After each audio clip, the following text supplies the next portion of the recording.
Hello everyone, I'm Dr. Manoj Johnson, lifestyle physician, John Marion Hospital, Pala. ഇന്ന് നമ്മൾ discuss ചെയ്യാൻ പോകുന്നത് diversity of gut bacteria എന്ന് പറയുന്നൊരു വിഷയത്തെക്കുറിച്ചാണ്.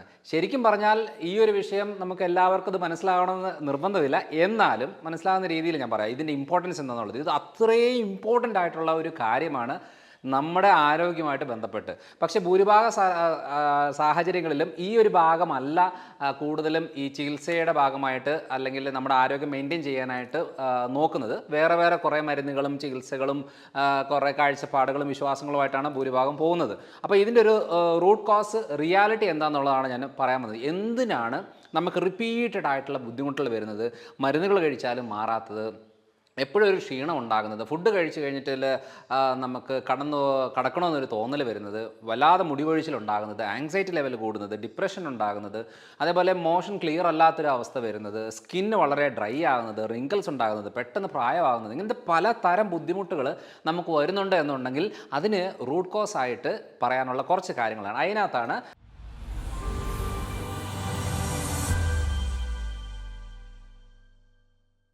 നമ്മൾ ഈ പറയുന്ന ഗട്ട് ബാക്ടീരിയ വരുന്നത്.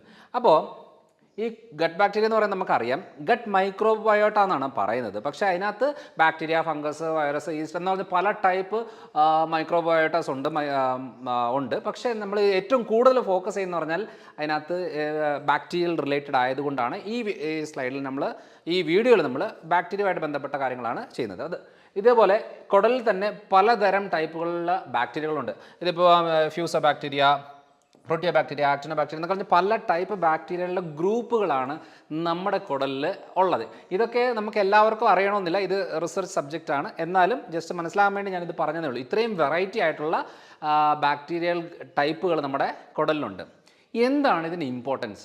ശരിക്കും പറഞ്ഞാൽ നമുക്ക് മനസ്സിലാകുന്ന രീതിയിൽ ഞാൻ പറയാം. ഇപ്പം നമ്മുടെ ഒരു നാട്ടിൽ, ഇപ്പം എൻ്റെ നാട് പാല ആയതുകൊണ്ട് പാലയിൽ ഞാൻ പറയാം. ഇപ്പോൾ പാല എന്ന് പറയുമ്പോൾ അവിടെ കച്ചവടം നടത്താൻ ആൾക്കാർ വേണം.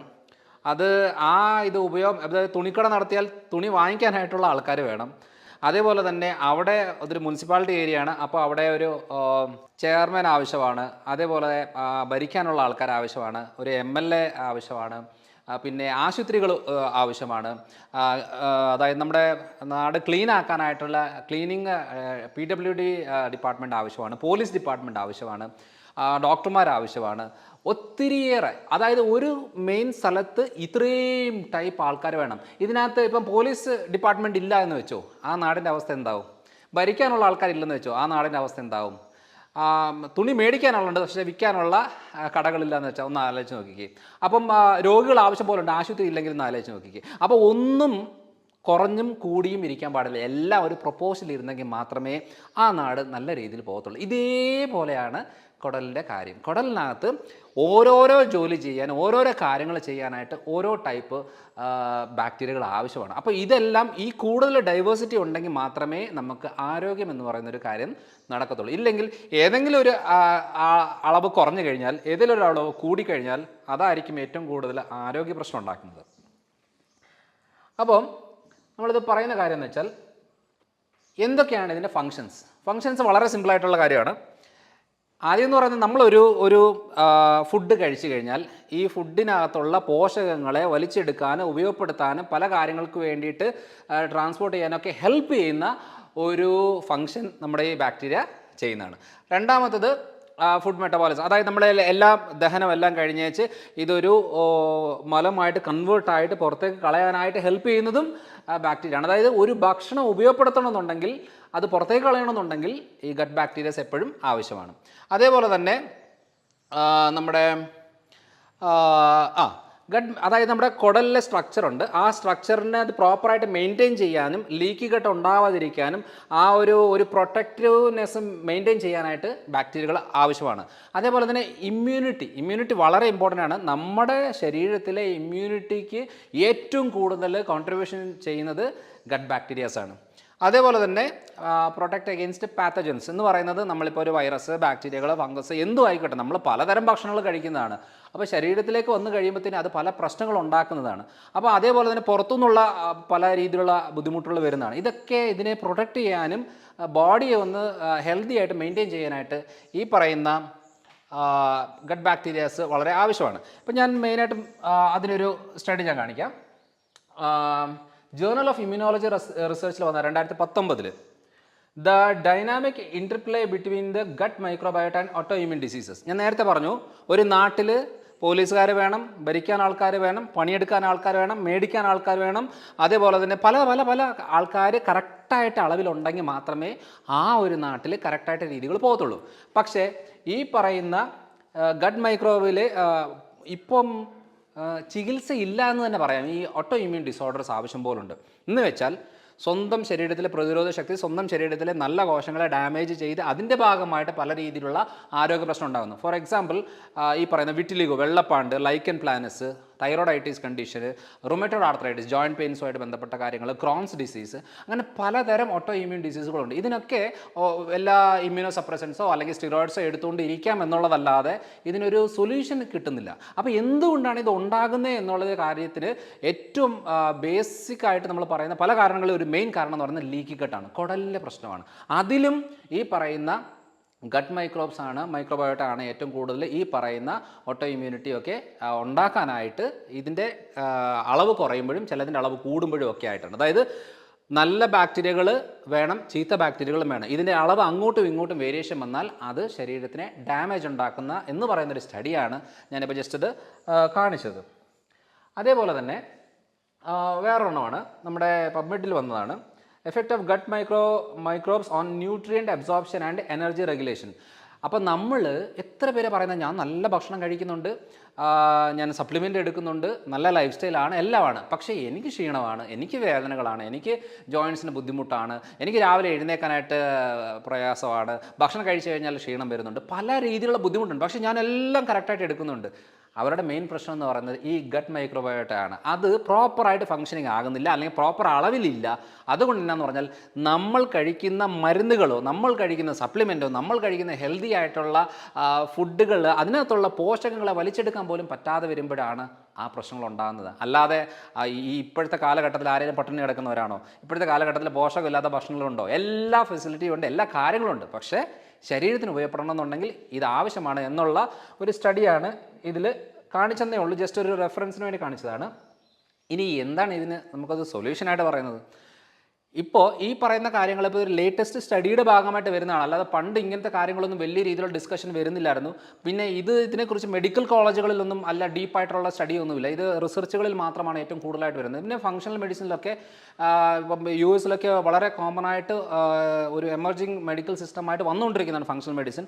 അതിനകത്തൊക്കെ വളരെ കോമൺ ആയിട്ട് വന്നേക്കുന്ന ഒരു കോൺസെപ്റ്റാണ് നമ്മൾ എങ്ങനെയാണ് ഈ ഡൈവേഴ്സിറ്റി ഉണ്ടാക്കുന്നത്, അല്ലെങ്കിൽ ബാലൻസ് മെയിൻറ്റെയിൻ ചെയ്യുന്നത്, കൂടാതെയും കുറയാതെയൊക്കെ മൈക്രോബയോട്ടൊക്കെ എങ്ങനെയാണ് ബാലൻസ് ചെയ്യേണ്ടത് എന്നുള്ളതിനെ ഒരു ട്രീറ്റ്മെൻറ്റ് പ്രോട്ടോക്കോൾ, അതായത് നമ്മളിപ്പം ജോൺ മരീൻസിൽ സ്ഥിരമായിട്ട് കാലങ്ങളായിട്ട് ചെയ്തുകൊണ്ട് വരുന്ന മെയിൻ കാര്യമാണ് ഇത്. കഴിഞ്ഞ ഒരു 5-6 കൊല്ലമായിട്ട് ഈ ഒരു ട്രാക്കിൽ തന്നെയാണ് പോകുന്നത്. പല രീതിയിലുള്ള കാര്യങ്ങൾ നമ്മൾ ഫോക്കസ് ചെയ്തു. ആദ്യം നമ്മൾ ഡയബറ്റിക് ഫോക്കസ് ചെയ്തു, വെയിറ്റ് കുറയ്ക്കാനുള്ള കാര്യങ്ങൾ നോക്കി, തൈറോയ്ഡ് റിലേറ്റഡ് ആയിട്ടുള്ള പ്രശ്നങ്ങളെ ട്രീറ്റ് ചെയ്യാൻ നോക്കി, സ്കിൻ റിലേറ്റഡ് നോക്കി, അതേപോലെ തന്നെ ഇൻഫ്ലമേഷൻ, ശരീരം മൊത്തം വേദനയുള്ള കണ്ടീഷൻ, ജോയിൻറ്റ് പെയിൻസ്, ഇങ്ങനെ വെരിക്കോസ് അൾസർ, ഡയബറ്റിക് ഫുഡ്, ഇങ്ങനത്തെ പല കേസുകൾ ട്രീറ്റ് ചെയ്ത് വന്നപ്പോൾ ഞങ്ങൾക്ക് മനസ്സിലായ ഒരു സത്യാവസ്ഥ എന്ന് വെച്ചാൽ ഒരു 80% ഗട്ട് ട്രീറ്റ് ചെയ്ത് ക്ലിയർ ആക്കി കഴിഞ്ഞാൽ ഇങ്ങനത്തെ ഒരു 80% പ്രശ്നങ്ങളും പെട്ടെന്ന് ക്ലിയർ ആകുന്നുണ്ട്. അങ്ങനെയാണ് നമ്മൾ ജോൺ മരീൻസിൻ്റെ ഒരു ട്രീറ്റ്മെൻറ്റ് പ്രോട്ടോക്കോളിൽ ഭൂരിഭാഗം കാര്യങ്ങൾ നമ്മൾ ആര് വന്നു എന്ന് പറഞ്ഞാലും അവരോട് ആദ്യം ഗട്ട് റിപ്പയർ ചെയ്യുക, ക്ലിയർ ആക്കുക, അബ്സോർപ്ഷനൊക്കെ പ്രോപ്പറാക്കുക. അങ്ങനെ വരുമ്പോഴാണ് അവരുടെ കരിയാത്ത മുറിവുകൾ കരിഞ്ഞു വരുന്നത്, മുടികൊഴിച്ചിൽ കുറയുന്നത്, താരം കുറയുന്നത്, ഉറക്കം ക്ലിയർ ആകുന്നത്, വേദനകൾ കുറയുന്നത്, അങ്ങനെ പല ചേഞ്ചസ് വരുന്നത് എപ്പോഴാണെന്ന് വെച്ചാൽ ഇങ്ങനെ ചെയ്തപ്പോഴാണ്.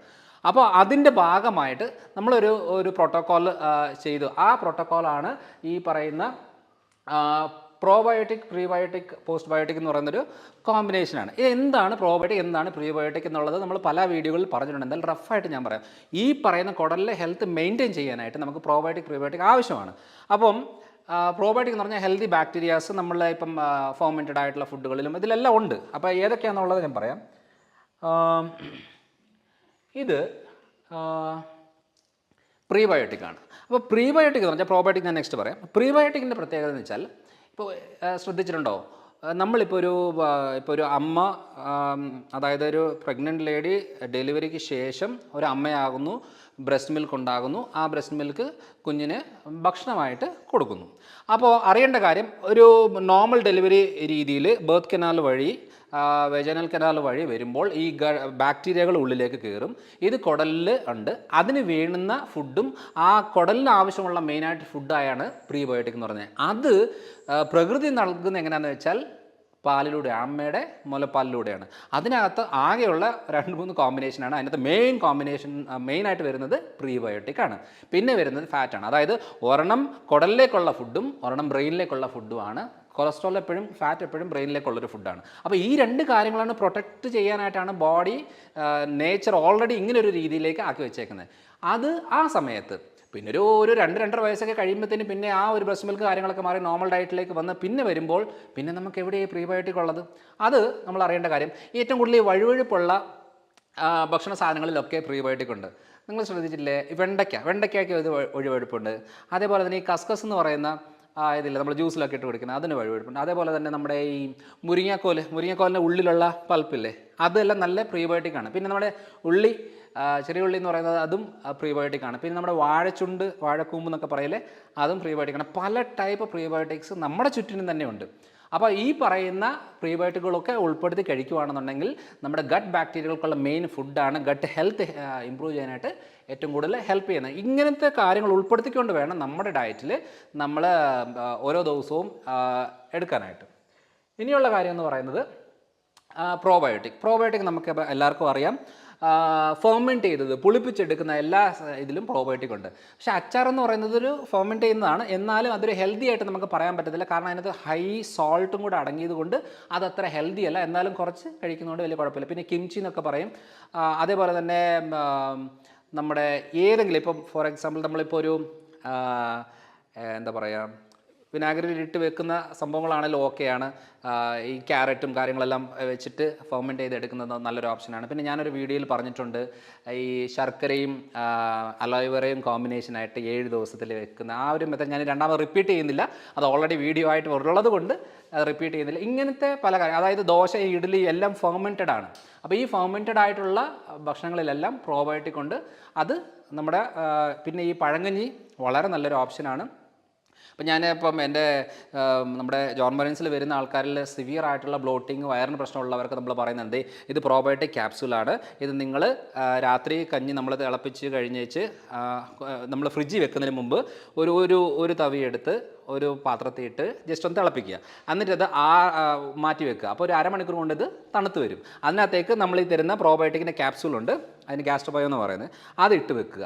എന്നിട്ട് ഇത് നേരെ പിറ്റേ ദിവസം രാവിലെ ബ്രേക്ക്ഫാസ്റ്റ് എന്ന രീതിയിൽ ഇതും കുറച്ച് തോരനായിട്ടോ വെജിറ്റബിൾസോ അല്ലെങ്കിൽ എന്തെങ്കിലും ചേർത്തുകൊണ്ട് ഇത് ഇത് മരുന്നായിട്ട് തന്നെ ഇത് കഴിക്കുക. ഇതേപോലെ തന്നെ വൈകുന്നേരം, രാവിലെയും വൈകിട്ട് ഇങ്ങനൊരു കാര്യം ഒരു 5 ദിവസം ചെയ്യുമ്പോൾ തന്നെ കുടലിലുള്ള ഒത്തിരിയേറെ കണ്ടീഷൻസ് നമുക്ക് ക്ലിയർ ആക്കി എടുക്കാൻ പറ്റും. അതാണ് നമ്മൾ മെയിനായിട്ടും ഉദ്ദേശിക്കുന്നത്.